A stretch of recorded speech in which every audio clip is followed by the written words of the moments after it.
ఒక ఊళ్ళో రాజు అనే వ్యక్తి ఉండేవాడు. అతడు టోపీలు అమ్ముకొని జీవించేవాడు. రాజు చాలా అందమైన రంగురంగుల టోపీలు తయారు చేసేవాడు. అలా తయారు చేసిన టోపీలను చుట్టుపక్కల గ్రామాల్లో అమ్మి డబ్బు సంపాదించేవాడు. ఓసారి అలాగే కష్టపడి చాలా టోపీలు తయారు చేసుకొని ఒక గ్రామానికి వెళ్తాడు. మధ్యాహ్నం వరకు ఆ గ్రామంలోనే కొన్ని టోపీలు అమ్ముతాడు. మిగిలిన టోపీలు తీసుకొని పక్కనే ఉన్న మరో గ్రామానికి బయలుదేరుతాడు.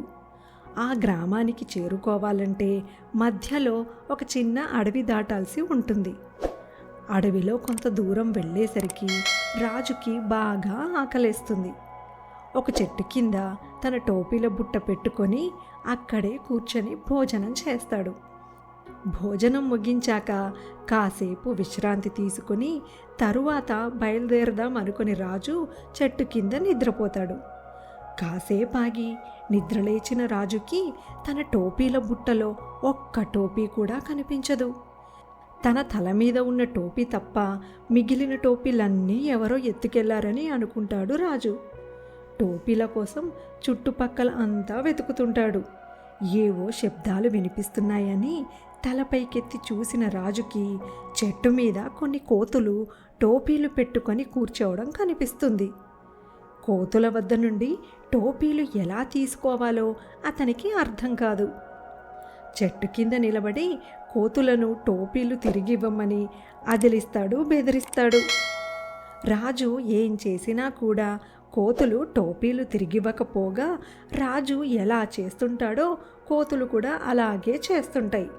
అతను చేతులు ఆడిస్తే అవి చేతులు ఆడిస్తాయి, అతను అరిస్తే అవి అరుస్తాయి.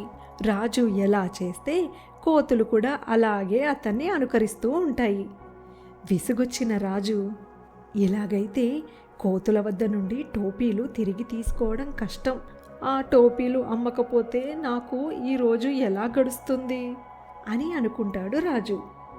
కోతులు తను ఎలా చేస్తే అలా అనుకరిస్తున్నాయే తప్ప తనకు టోపీలు ఇవ్వడం లేదు అని ఆలోచిస్తున్న రాజుకి ఒక ఆలోచన వస్తుంది. రాజు కోతులను చూస్తూ చేతులు ఆడిస్తాడు. కోతులు కూడా చేతులు ఆడిస్తాయి.